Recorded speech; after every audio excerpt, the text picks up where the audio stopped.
Assalamualaikum warahmatullahi wabarakatuh. Perkenalkan, saya Bayi Syabita Wizar Sojo dengan NPM 11719296. Hari ini saya akan melakukan keterampilan klinis interpretasi elektrokardiografi.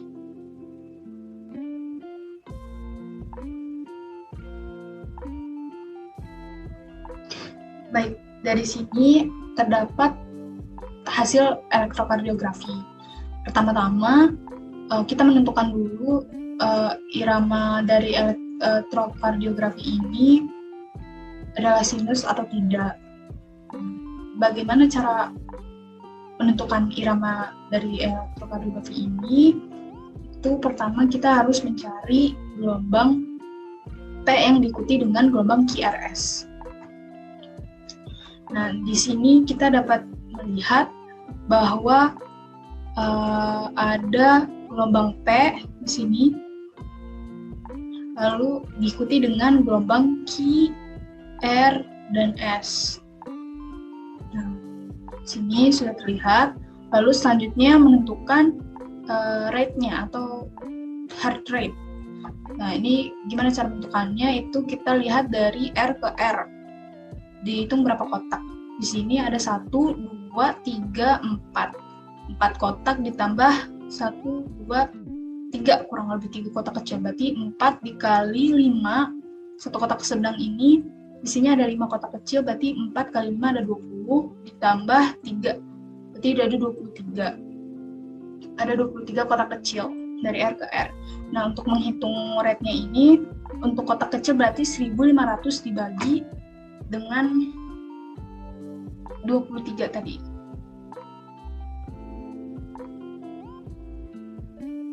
Itu ditemukan 65 rate-nya. Ini masih dalam batas normal karena normalnya itu dari 60 hingga 100 kali per menit. Lalu selanjutnya kita melihat gelombang P yang ada di lead 2, di sini lead 2. Itu dia bentuknya positif atau ke arah atas gelombang P-nya. Lalu untuk di gelombang AVR, di sini AVR, itu biasanya dia bentuknya negatif atau turun ke bawah. Ini dapat dilihat di sini. Nah, lalu kita lihat juga interval PR-nya. Ini dia teratur di sini, dan di sini juga masih teratur ya. Ini dalam batas normal. Nah, berarti di sini kita dapat menyimpulkan bahwa irama dari elektrokardiografi ini adalah sinus. Nah, lalu selanjutnya menentukan aksis dari elektrokardiografi. Nah, cara menentukan aksis adalah kita melihat dari lead 1 dan lead AVF. Bila lead 1 positif dan AVF positif, maka dia dinyatakan normal. Di sini kita lihat lead 1-nya QRS-nya ini dia positif. Sini R-nya dia positif, S-nya juga positif. Jadi banyak R-nya itu banyak lebih sedikit ke atas. Kalau misalnya kita hitung di sini ada sekitar 1, 2, 3, 4, 5 lah, kurang lebih 5 kotak kecil. Dan untuk gelombang S-nya 0 ya, dari isoelektriknya, jadi 5 kurangi 0 masih 0. Kalau misalnya kita hitung, berarti di sini kita dapat 5 lead 1-nya. Lalu di AVF, ini kita lihat gelombang QRS-nya.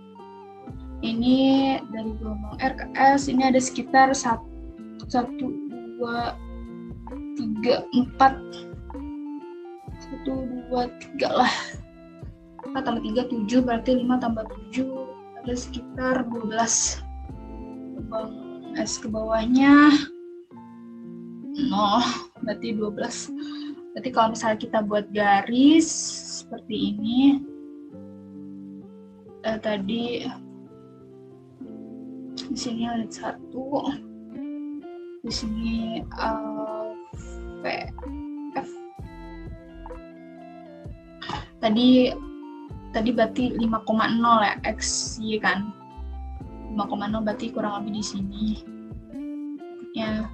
Terus ini 12,0. kan 12 berarti kurang lebih di sini.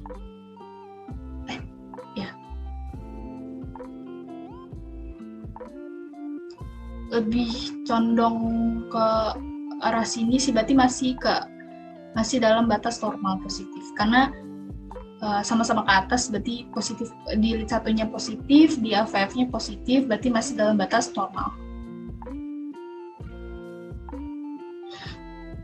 Lalu irama sudah ditentukan, akses sudah ditentukan, laju QRS-nya juga tadi udah termasuk RR-nya itu 65 kali per menit, masih dalam batas normal. Selanjutnya kita melihat gelombang P-nya. Lihat gelombang P itu bisa dari lead 2 dan V1. Untuk di lead 2 dia tidak lebih dari 2,5 mm atau sekitar 2,5 kotak kecil. Di sini kita lihat kalau di besar ada sekitar 2 kotak kecil untuk durasinya, berarti masih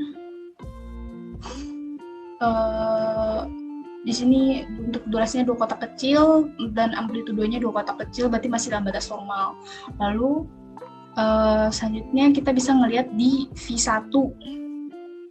Nah, dari V1 ini jadi biasanya kalau di V1 gelombang P-nya itu bifasik, ada komponen awal dan komponen akhir. Nah, di sini kita dapat melihat ada komponen awal yang menonjol ke atas dan komponen bawah yang menonjol ke bawah. Komponen akhir maksudnya. Nah, normalnya adalah komponen awal dan komponen akhir itu tidak lebih dari 1,5 kotak kecil, 1 sampai 1,5 kotak kecil. Nah, di sini kita bisa lihat ya kurang lebih ini 1 kotak kecil dulunya yang komponen awal dan komponen akhir. Jadi masih dalam batas normal. Untuk gelombang P. Lalu selanjutnya menentukan interval dari PR. Interval PR berarti dari awal gelombang P hingga gelombang R. Nah, dari sini untuk menentukan interval PR itu dia dari awal dari gelombang P hingga gelombang R dari sini.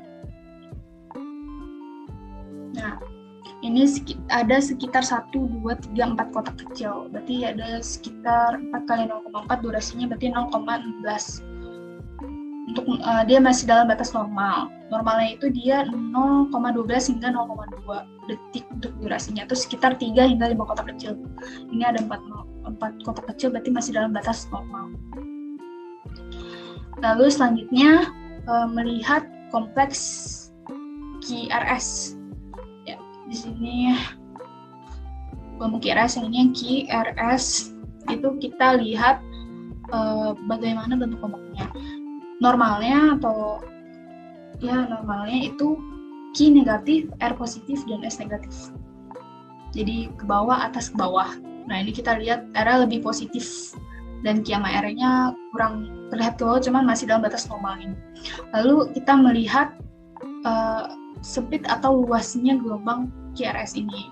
Dia untuk menyatakan dia normalnya itu dia sempit. Itu 1 hingga 3 kotak kecil. Nah, di sini kita lihat kurang lebih ada 1 kotak kecil lebarnya.